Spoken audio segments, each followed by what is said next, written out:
Pertama, dari adanya AI tentu ada dampak. Kedua, tentunya ada tantangan. Ketiga, ada peran. Keempat, pasti ada peluang. Kelima, ada tips-tipsnya. Nah, sekarang saya mau mulai dari yang 4 tadi, saya akan mulai dari dampaknya. Ayo dong teman-teman, Kang Teki dulu, dari Kang Teki. Kang Teki kan ada di asosiasi. Nah, pasti banyak dengar dari anggota-anggotanya. Dampak gimana Kang? Jadi mungkin cerita flashback dulu sedikit ya dari zaman, karena ngalamin gitu ya kebetulan. Ini kebetulan saja generasi saya ini 80-an ini ikut merasakan lonjakan yang cepat. Ya dari yang mulai manual sekali ya, dari mulai zaman masih ada kuliah dulu masih dibekali dengan praktek batu. Ya praktek kayu, itu kami merasakan itu ya. Bagaimana nembok, bagaimana nyerut kayu. Ini artinya gini, Pak Keng, yang didapat itu kan hands on-nya. Ya.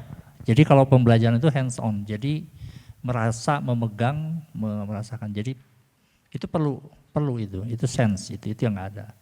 AI mungkin nggak merasakan itu. Baunya semen tuh dia nggak tahu. Nah, maju ke generasi begitu selesai, mulai dengan yang penggunaan komputer biasa ya, CAD, AutoCAD. Dulu mungkin sidang masih pakai kalkir ya. Animasi itu dulu wah canggih sekali, ada animasi itu yang luar biasa udah itu. Maket sama animasi ditambah itu orang yang sudah expert nantinya. Sekarang udah mulai enggak, udah biasa, animasi udah hal yang biasa.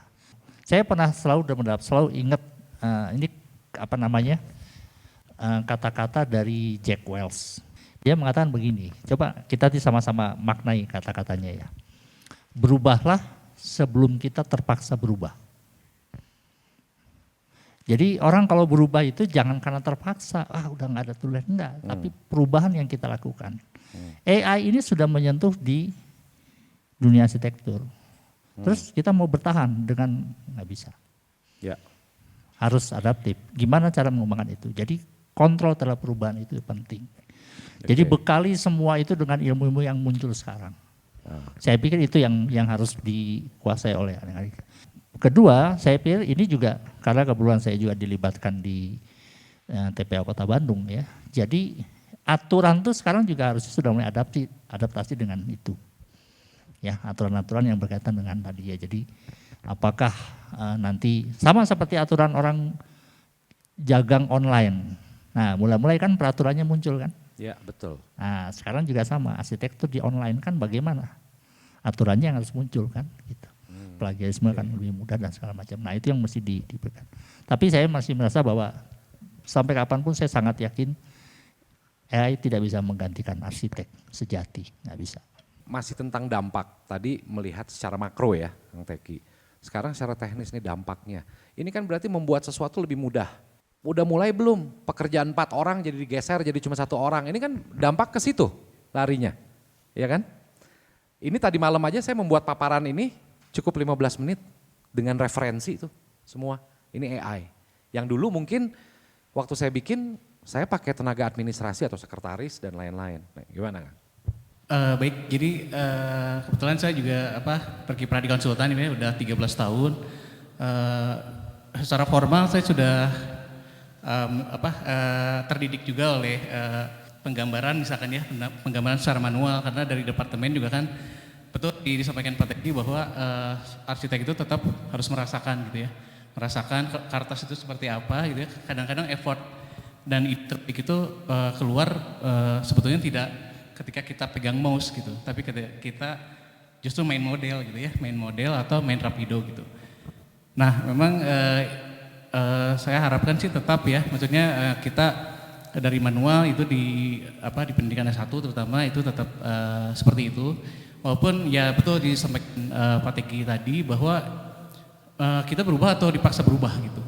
Ini juga berkaitan dengan cara kita bekerja gitu. Jadi betul ini dampaknya sangat besar karena industri arsitektur itu kan industri kreativitas ya, jadi berbasis orang gitu. Tadi betul disampaikan ada yang asalnya dikerjain 3 orang bisa jadi 1 orang, itu kan cost ya.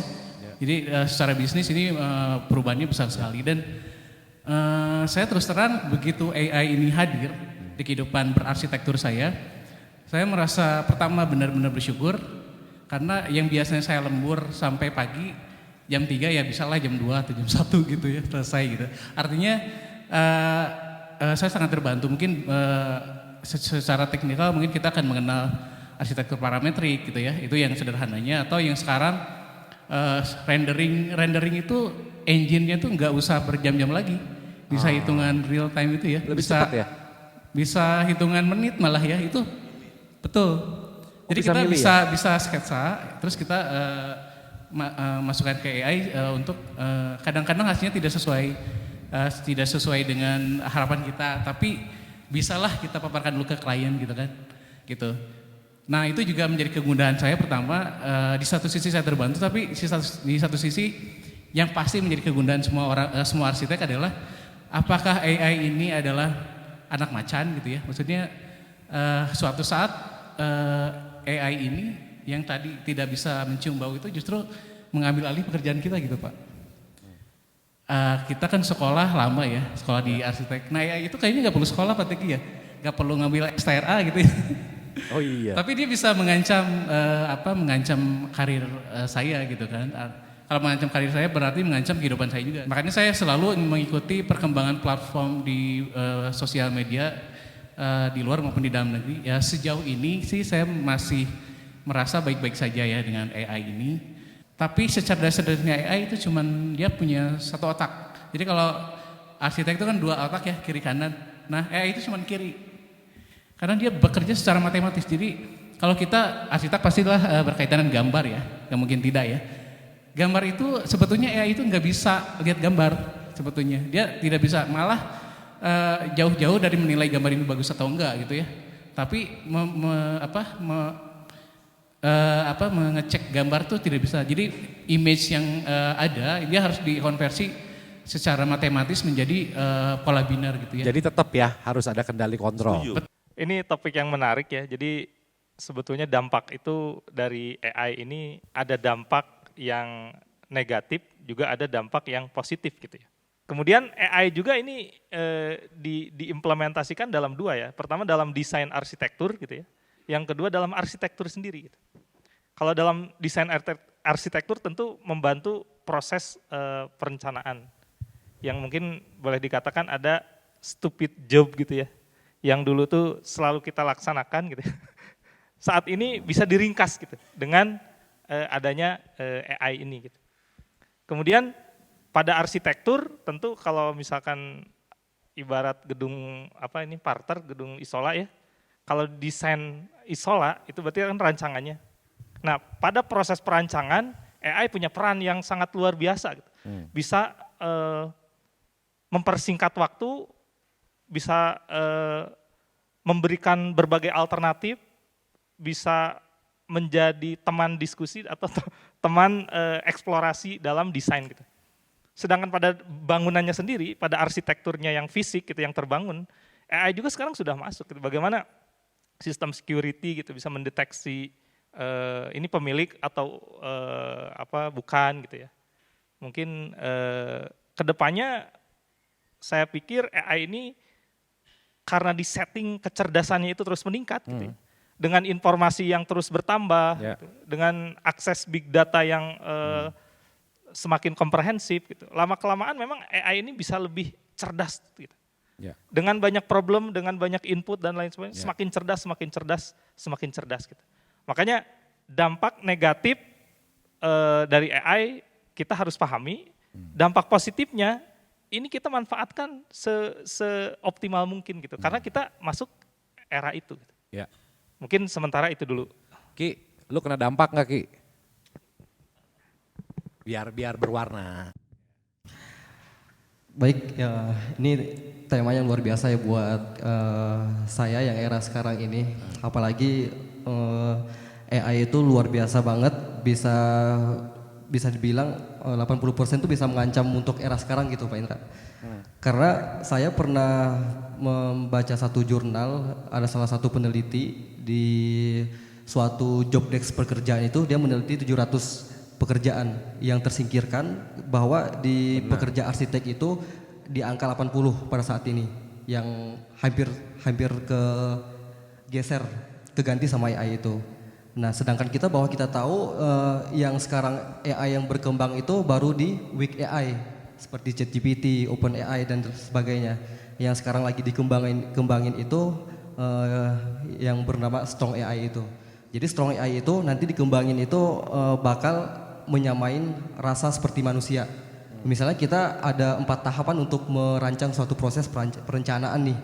Nanti AI itu kedepannya akan sama seperti kita, memiliki rasa yang itu, yang tadi kita bakal bikin suatu proses. Kalau rancang. rasa sih nggak mungkin. Itu maksudnya. Jadi kalau rasa itu apa ya? Ciptaan yang punya hak kuasa, yang sulit di numerik matematik, kata lu Iya. kan itu nggak bisa. Betul. Lu kebanyakan Makanya. rasa nih generasi set nih. Kadang-kadang itu makanya dokter lama ngetop di sini. Ya kan kalau ini kan bentar healing gitu. Iya. Nah, sekarang nih apa dikit healing gitu. Nah, kelihatan loh generasi set ya. Ini bisa-bisa Benar-benar, Kang. bisa-bisa kalau Nah.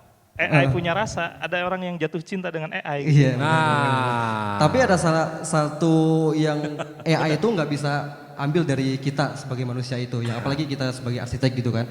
Itu life experience misalnya. Jadi suatu pengalaman itu AI nggak bisa nyamain kitanya nanti. Nggak bisa ya? Nggak bisa banget.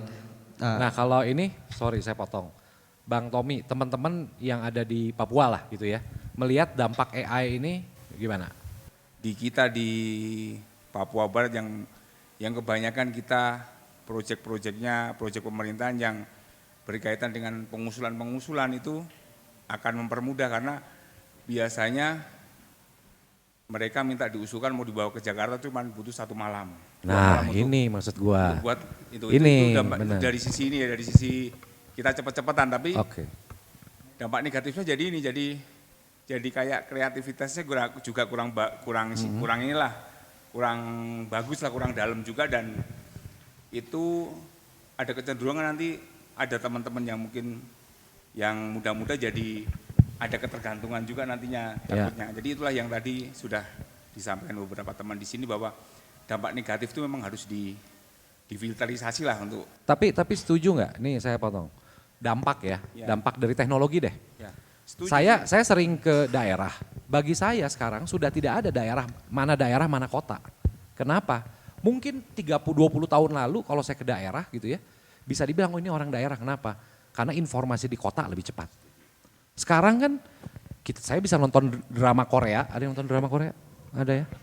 Queen of Tears. Nonton Queen of Tears? Istri saya itu sama. Oh iya, oh sama. Nah, saya bisa nonton itu even di Papua selama ada jaringan internet. Nah, begitu juga dengan AI maksud saya gitu. Tadi kan Bang Tommy bilang semua sekarang teknologi udah menjalan. Ya, betul. Artinya ini kan waktunya eskalasi manusia untuk lebih cepat bukan? Betul. Dampaknya kan ke situ. Ya. Kitanya harus mengeskalasi diri ya. Gimana bro? Nah ini tadi generasi Z yang sebelah kanan ini kurang menggigit. Generasi Z yang depan. Sebelahnya deh suruh minta dukungan. Nah. Maka kita akan hadirkan dua nih. Lu sebagai orang Gen Z tapi yang corporate. Nah coba. Coba Kan ini lo. Gen Z, Ini Gen kurang Z. mantep nih. Dia Mungkin kalau dari saya dampaknya mungkin nggak terlalu signifikan seperti senior lainnya. Cuman kalau dari masa saya belajar masih diajarkan kayak manual ya, manual drawing kayak. Jadi kalau misalkan mau sketsa kita harus on site. Jadi harus rasakan hawa panasnya, harus rasakan udaranya seperti apa. Jadi biar bisa imagine tentang nanti pokoknya di kebutuhan desain dan lain sebagainya. Cuman ketika udah beralih ke software dan sebagainya, kita cukup di kamar kosan aja nih desainnya. Cukup dari mungkin dampaknya juga dari Pinterest. Jadi kayak imajinasi jadi terbatas Pinterest desainnya kayak gitu. Nah kemudian salah satu dampak yang mungkin dulu juga sempat kena ke saya jadi lebih mager. Karena kayak misalkan kita ngedesain itu banyak hal yang bisa banyak hal yang disediakan di AI. Kayak misalkan mulai dari furniture dan lain sebagainya. Kita nggak berpikir panjang ketika jadi mahasiswa. Jadi mendesain ya udah apa yang di situ kita masukkan. Tapi ketika kita finalisasi dan diaplikasikan secara real, kebingungan. Jadi nggak tahu pasarnya seperti apa, kita cuma tahu teknologinya aja nih dimasukkan aja kayak gitu sih. Nah tapi untuk lu yang di corporate ya, udah berapa lama kurang lebih di corporate berkarir? Hampir 2 tahun. Nah 2 tahun ini kan era cepat perubahannya. Nah dengan saat ini yang ada di perusahaan-perusahaan besar terhadap struktur ya organisasi dengan adanya AI gimana? Kalau di Platinum sendiri sebenarnya belum mengadopsi secara full AI. Cuman mungkin lebih kepada otomatisasinya. Jadi otomatisasi ketika produksi. Namun kita juga sudah mulai mengadopsi di sistem data-data dari mesin. Jadi kita lebih mempermudah untuk analisa bahan dan sebagainya. Nah mungkin untuk mengimbangi hal tersebut di kreativitas kita masih ada tim desainer. Jadi kalau untuk motifnya masih desainer yang kita bisa sebut namanya DEA. Coba cerita sedikit, sorry dipotong ya supaya yang pendengar ini menerima manfaat nih. Kemarin aku dengar bahwa dari pihak Mr. Platinum ini menyiapkan suatu sistem bahwa teman-teman kalau punya desain dikirim atau menggunakan aplikasi yang Mr. Platinum punya bisa masang tuh langsung ya. Belum cerita ya Til. Coba cerita sedikit tuh biar kelihatan tuh bahwa secanggih ini AI dari kalian desainer sekarang ini nggak usah pusing untuk mengaplikasikan material ini langsung ke desain 3D-nya ya. Iya. Betul ya? Oke cerita. Ya, mungkin dari beberapa dampak yang mungkin kurang baik, sebenarnya juga AI kalau misalkan dimanfaatkan dengan benar, pasti punya dampak yang luar biasa. Dan salah satu juga bisa memudahkan desainer. Jadi kalau di perusahaan kita tuh ada namanya room visualizer. Jadi salah satu kayak aplikasi ataupun software, di mana kalau kita upload satu foto ruangan, itu kita bisa ganti dengan mudah lantainya pakai motif A atau dindingnya pakai motif B. Nah mungkin itu salah satu manfaat AI secara corporate kayak gitu. Ya, dari Papua nggak perlu ke Jakarta ngeliat. Dari Papua nggak perlu nih Pak, cukup saya sharing gitu. Ya nggak perlu lagi jauh-jauh. Nah itu tadi yang diceritain bahwa adik-adik yang masih lagi berkuliah di arsitektur mau dapat manfaat besar nih. Ya, mudah-mudahan para dosennya nggak tahu ya, jadi kan wah hebat gitu padahal hebat Mr. Platinum. Ini Pak Teki yang udah mau ngomong silakan Pak Teki katanya udah panas Pak Teki. Gini, saya ngeliatnya begini ya. Saya tadi membayangkan Pakeng ini di AI kan. Pakengnya. Saya mau nanya, Pakeng berapa ratus karya hotel yang sudah didesain oleh Pakeng? Aduh, jangan ini promosi. Takut besok order tambah masuk nih. Jadi sepakat Pak Teki. Cukup banyak. Nah, ini yang mau saya. Jadi setiap kali saya ngirim gambar ke owner selalu menggunakan fasilitas IT toh. Dan saya sangat yakin gambar saya ditangkap. Nah itu akan dipelajari tuh. Nah, secara tidak langsung pakai AI itu kemarin saya kerasa nih kok stylenya Agung keterima sama saya nih. Nah betul gitu. Ya, jadi gini maksudnya gini, AI itu kan dia kalau saya membacanya adalah kaitannya dengan pengulangan kan. Jadi saya bisa meniru cara berpikirnya Pakeng. Begitu saya dapat Pakeng dengan 100 model, kalau dengan komputasi mah itu cepat udah kan. jadi library-nya mereka. Jadi nanti hotel-hotel udah nggak perlu Pakeng lagi misalnya. Betul. Izin. Gimana Pakeng kalau begitu kan? Nah itu kan salah satu saya tadi kan. Oke. Nah. Betul di satu sisi saat sekarang ya, ini hari itu kita akan terkena dampaknya bahwa karya saya bisa diduplikasi dengan mudah. Tapi ada satu yang nggak bisa diambil oleh AI adalah rasa homey di hotel yang saya buat. Karena tadi yang saya bilang agak saya kritik Deriski ini bahwa ada rasa. Nah, rasa itu yang nggak bisa. Saya sangat concern bahwa rasa rohnya si arsitek itu nggak bisa diambil. Contoh yang sederhana, saya coba mau mengumpamakan bumbu instan, makanan instan itu udah ada. Dengan 3.000 rupiah kita bisa makan sesuatu yang enak. Tapi kenapa ada chef master? Masih ada. Dia menggunakan juga bumbu instan tuh, tapi naik lebih tinggi lagi tuh penggunaannya.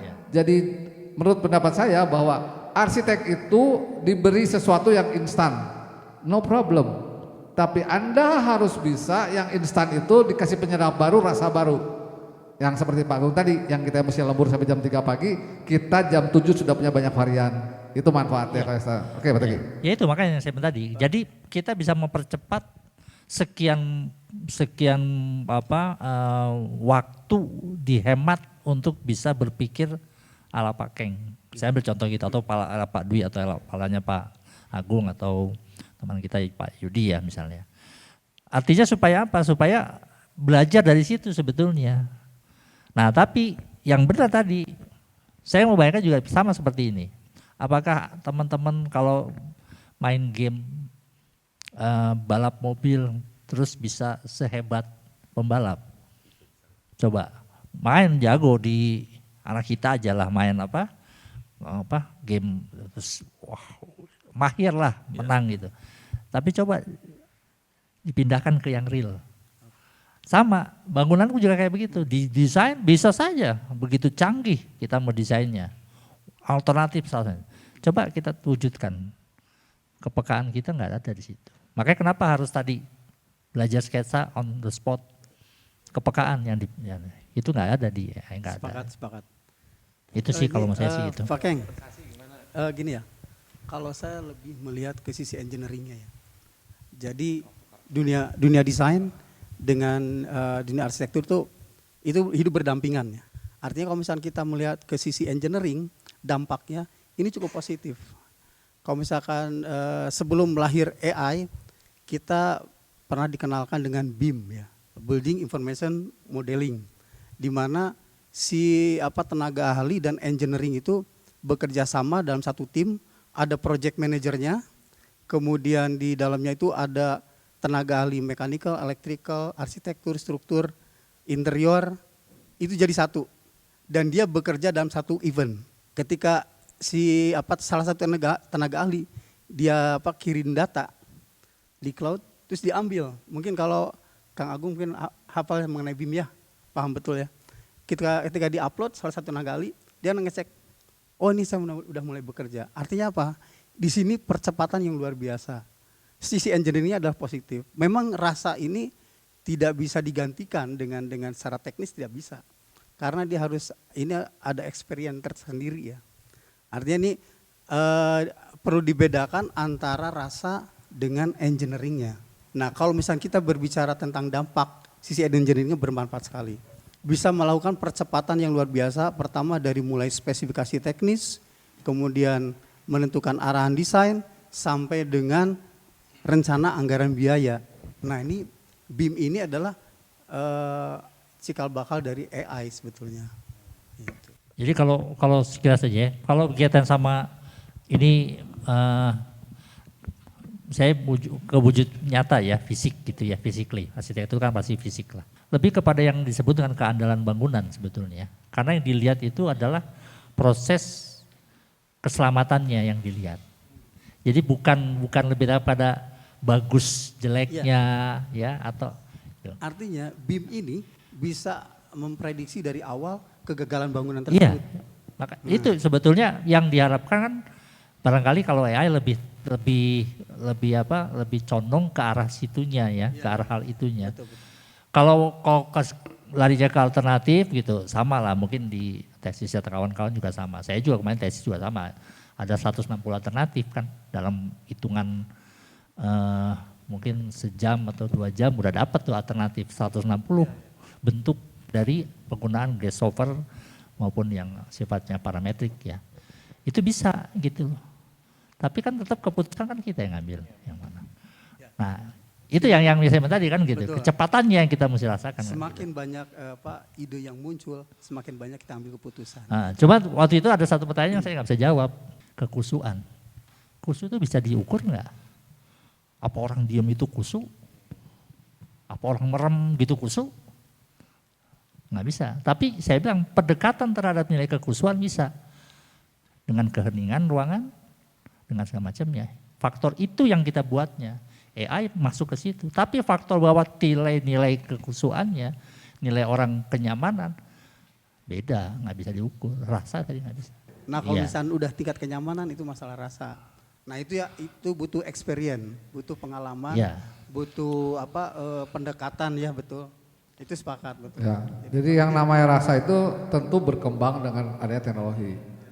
Kalau yang di belakangnya Kang Indra ini, kalau diajak makan colenak waktu pacaran, pasti ini cowok udah nggak masuk. Tapi kalau bilangnya, Masuk mah masuk, cuman keluar lagi. oh ya siap. Jadi itu kalau maksudnya, oh makannya apa nih? Udah jenisnya udah pasta-pasta gitu, beda ya. Jadi tentunya rasa itu berkembang, jadi AI pun pasti akan ngikutin semua. Jadi semua perkembangan akan diikuti oleh AI dengan baik. Kita sebagai pengguna sebaiknya jangan sampai kita itu diatur atau kita tergantung oleh AI. Kita harus menggunakan AI itu untuk kemajuan kita sendiri, jadi manusianya tetap harus belajar. Nah Kang Yudi, ada perspektif apa Kang? Ya ini yang menarik itu kita memang baru-baru ini dikejutkan dengan banyak hal ya. Bukan hanya bidang arsitektur gitu ya. Pemusik aja, musisi aja misalkan ya. Begitu muncul beberapa software yang mengakomodasi kecerdasan. Benar. Ini sangat luar biasa gitu. Iya. Memang di sisi yang lain kata Pak Keng tadi betul bahwa semakin lama akan semakin cerdas gitu. Saat ini mungkin tidak bisa merasakan sesuatu gitu.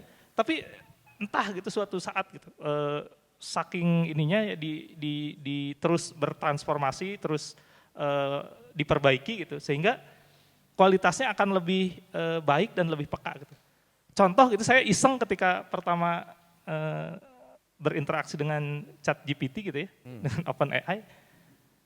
Saya perintahkan membuat sesuatu misalkan teks yang lucu. Ternyata dia bisa melakukan itu gitu. Dengan perintah yang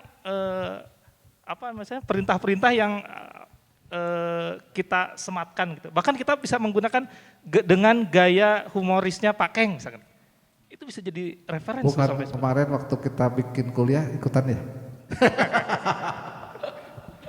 Betul, saya menyimak. Betul Kak Wi, pakai GPT. Saya malah pernah kalau Akang pernah cerita memasukkan tolong buatkan hal cerita lucu. Pas saya baca garing karena si bodorannya tuh bodoran bule. Garing sih saya teh. Garing. Oke, memang kemampuan merasa ini tentu akan berbeda tetap. Jadi kalau seutuhnya tergantikan nggak akan bisa. Di sisi yang lain kita bicara dampak ya. Itu dampak itu kita kalau sekarang ngelihatnya dari kacamata kita ya sebagai subjek atau pelaku dari bidang arsitektur ini. Tapi ini juga dampak ke behavior dari customer itu akan lain gitu.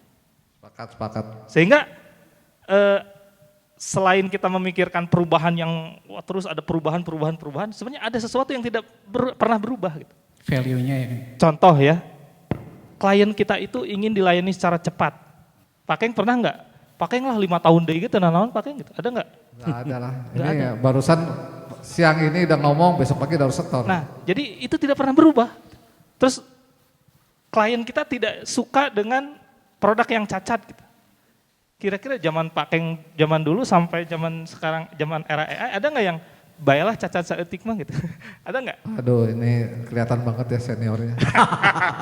Lek, kita di sama Pak Yudi ditelanjangi ke seniornya. Ya Pak, itu selalu ada. Jadi memang ada sisi yang berubah, ada yang tidak berubah, sehingga memang tadi behavior si klien juga, kalau mikirnya pengen murah, gitu, ada nggak klien yang pengen mahal gitu? Ketika kalian pengen murah gitu ya, bisa jadi dia caranya instan, misalkan bikin interior, foto kamar, pakai AI, jadi. Tetapi tadi itu tuh hanya sebatas visual ya. Tapi bagaimana ergonominya dan lain sebagainya. Jadi, Tapi setuju nggak? Maksudnya bahwa ada pergeseran kebutuhan akan peran profesi gitu. Maksudnya gini, oke tadi itu tidak akan bisa mengalahkan rasa. Oke, setuju.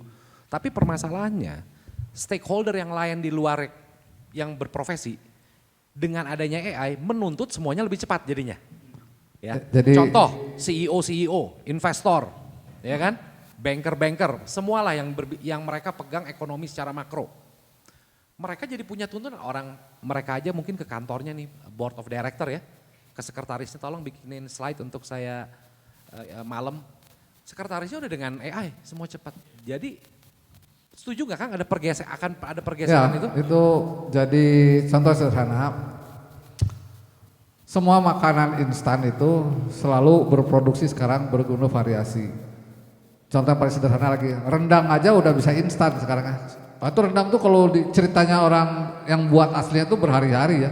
Sekarang tuh pergi ke suatu mart gitu sini, ada tuh rendang murah lagi, enak lagi. Jadi udah ada sampai situ. Jadi saya pikir gimana caranya supaya kondisi ini kita tuh jangan melemah, tapi kita harus bisa memberi option untuk lebih baik gitu ya. Jadi nggak usah perlu dikhawatir juga. Ini karena kalau diterusin ini anak-anak kasihan nih yang baru-baru junior belum juga jadi arsitek, udah keburuan dihantam sama AI ya. Jadi namanya nyoba yang Kang Yudi bilang bikin lagu, saya bisa Kang Indra, ya kan? Enak atau tidak enak lagunya tergantung siapa yang denger. Iya, iya. Ya kan? Jadi desain pun sama, nanti ada kelasnya, mana yang kelas instan, mana yang kelas tidak. Wah, mulailah kita mencari yang kelas yang tidak biar bukan bernilai. gini, Pak Keng, saya ulang. Saya untuk ini agree to disagree dengan your Siap. pandangan. Ya. Bahwa betul bahwa mana instan, mana tidak instan, tapi permasalahannya pasar menuntut cepat. Baik itu kasarnya produk instan atau non instan, pasti pasar pengennya non instan lah. Pasar pengennya premium tetap. Betul. Jadi saya pernah lihat Kang Jo di TikTok itu kita tahu bahwa yang namanya aplikasi AutoCAD begitu ratusan komen ini dengan modal rectangle atau line gitu ya, kita buat kotak kemudian kita isikan narasi, kita perlu 2 tempat tidur, 1 bathroom atau toilet. Itu dengan sendirinya si AutoCAD itu bekerja sendiri dan mereka membagi sesuai dengan perintah kita. Itu canggih, secanggih itu. Jadi dengan si arsitek itu sudah tidak perlu lagi mungkin menghafal komen-komen yang begitu ratusan yang ada di AutoCAD. Begitu pula Photoshop dan lain sebagainya ya. Setuju nggak Ki? Kalau secara pribadi sih setuju sih. Tapi kalau misalnya ini nih Pak Indra nih terkait sama kecerdasan AI sekarang ya. Mungkin di era saya mungkin sama teman-teman itu mungkin udah merasa terancam banget di berperan sebagai arsitek itu. Mungkin bisa tergeser besok atau ke hari ini juga bisa bergeser ya. Karena datangnya kecerdasan AI itu benar-benar secara dampaknya itu sangat membantu kita mengurangi kreativitas itu. Kita sekali ketik mencari referensi dan sebagainya langsung muncul kan untuk itu. Sedangkan AI itu benar-benar kurangnya kita itu benar-benar harus melatih kreativitas itu supaya kita punya karakter dalam suatu desain. Gini, kalau mengenai bahwa kita sebagai para profesi ini tetap harus mengendalikan AI, bahwa AI itu akan jalan dengan perintah, setuju, gitu. Tapi pergeseran yang harus pergeseran yang harus kita lakukan, karena tadi AI itu akan lebih cepat, oke, gitu kan? Kenapa? Karena ini pernah saya ada satu project, itu akhirnya terjawabnya hari ini. Waktu itu gambarnya skematik, tapi progresnya udah duluan langsung. Nah teman-teman nih biar tahu, karena memang ada momentum dari segi pemilik dana, contoh gitu ya. Pemilik dana versus waktu dan lain-lain versus window, karena kalau berbicara ekonomi adalah berbicara pasar dan dagang gitu. Ternyata terjawabnya hari ini. Waktu itu saya mengalami sih tim konsultannya terseok-seok karena dia jadi submit gambar yang backdated. Tapi kalau hari ini AI berdiri hari ini, mungkin itu kali permintaan saya kepada tim partner konsultan gitu ya, untuk mempersiapkan gambarnya walaupun mungkin skematiknya bertahap dalam bentuk AI. Nah, ini menurut saya tantangan yang saya coba lempar ke meja berdasarkan perspektif user ya, istilahnya ya. Gimana? Ya, by the way ini ada kakak saya lagi satu, Bang Riko. Beliau pengurus IAI Papua juga. Jadi berpendapat Bang ya, kita bantu bersama-sama di sini, kita isi. Memang pada akhirnya menghadapi AI ini macam-macam gitu ya. Misalkan kita sebagai arsitek ya, kalau saya sih cenderung kita memposisikan diri sebagai subjek gitu ya, dari keberadaan AI itu. Jadi kita bukan hanya menjadi objek dari AI itu sendiri gitu. Jadi ketika kita meletakkan AI sebagai subjek, maka AI ini jadi tools yang membantu kita untuk lebih efisien. Kemudian kalau alternatif dari siklus perancangan itu, misalkan dari satu siklus itu kalau kita arsitek manual gitu ya, paling banter kalau sketsa mungkin bisa beberapa alternatif, 3 atau misalkan 5 alternatif. Tapi saya dengar kemarin Pak Teki membuat satu alternatif buat kubah masjid 161 kubah masjid alternatif dengan lebih dari 160 alternatif gitu. Coba bayangkan kalau Pak Keng itu tidak beradaptasi ya, tidak adaptif terhadap AI gitu. Maka kebayang bikin 160 alternatif itu keburu dicarikan ke klien kan gitu. Lila tuh gitu. Tapi dengan arsitek memposisikan sebagai subjek, sebenarnya dia subjek pengendali gitu ya. Kemudian begitu ada tools yang membantu dia, maka itu diposisikan secara maksimal gitu. Mencari alternatif, kemudian juga efisiensi dan lain sebagainya, itu dimanfaatkan secara maksimal gitu. Memang harus seperti itu, tapi tetap kita adalah subjeknya gitu. Jangan sampai bikin denah, serahkan pada AI, dan akhirnya berarti kita bukan jadi tidak lagi jadi subjek gitu. Karena kalau melihat market gitu ya, ada yang mengatakan price is always right gitu ya. Duit selalu benar gitu. Jadi orang ada yang saya pengen hemat bikin desain teh pakai AI aja, foto jepret. Ya itu benar. Tidak bisa kita salahkan. Tapi ada juga begitu dibuat ternyata ergonomisnya nggak enak gitu. Ukurannya ngaco. Sementara ya banyak parameter-parameter yang setelah dievaluasi ternyata tidak sesuai ekspektasi dia gitu.